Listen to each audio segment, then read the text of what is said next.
let's talk about Disney Plus a little bit, because what we're seeing here with Disney Plus is an idea as to what, well, not what, but how much they're going to be spending on original premium content. Because Disney is looking to take on Netflix, whether they want to admit it or not, even though they don't want to come out right now and say that we're viewing them as a competitor. And even though Netflix is coming out saying that they view Fortnite and YouTube as greater competitors than what Disney Plus is going to be, when you look at how much money they're forking out,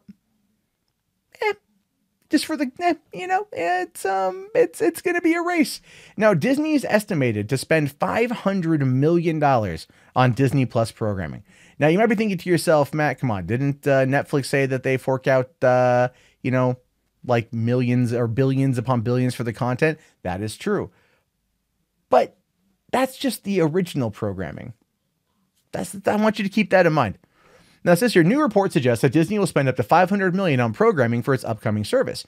Details on the marketing and development plans for the service have recently been coming to light, with the years in the making Disney Fox acquisition nearly a done deal. Despite legislative and shareholder concerns, the Disney Fox deal is expected to be completed this March. For longtime Disney boss Bob Iger, Disney Plus is the next big move in maintaining the House of Mouse's entertainment empire. Despite years of lucrative licensing deals between Disney and the global streaming powerhouse Netflix, relations between the two quietly began to disintegrate in recent history. The long-floating rumors that Disney's collection of animated classics would be added to Netflix never made it to fruition, and Disney eventually withdrew from its 2016 exclusive rights deal with Netflix. So Netflix has continued to move forward with its focus on original content, upping their investment by billions and raising subscription fees in the process. Here's the thing with that, just for quick clarification. Yes, Netflix did raise prices. Unfortunately, it sucks. But they also decided to double the amount of money that they're going to be investing into original content.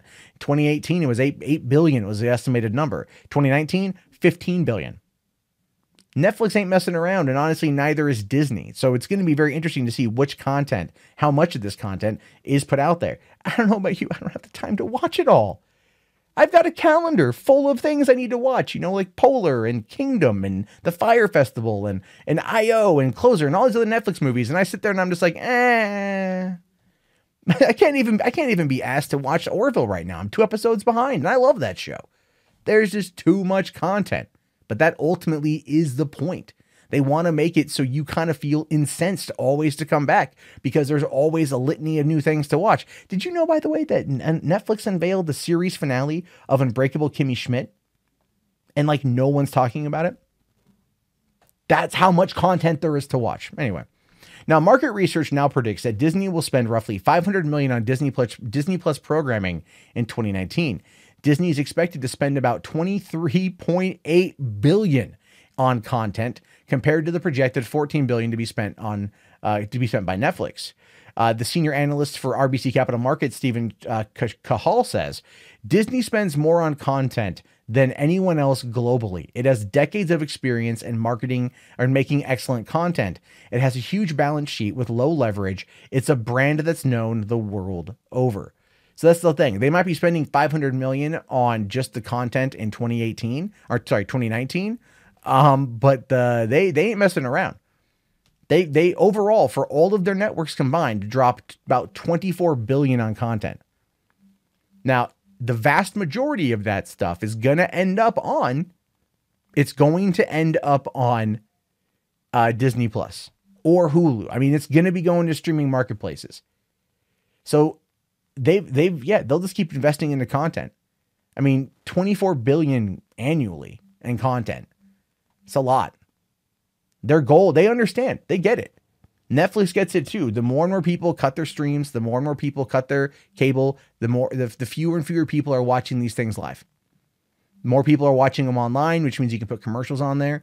And I don't know if Disney is going to have a commercial-based version, or it's going to have a subscriber-based version. But either way, we are in full competition mode between the platforms. And look, when these guys compete, we all win. Netflix raised its price. Hulu lowered theirs. Disney Plus is looking at a nice get-in point of around probably $10 a month is what I'm hearing.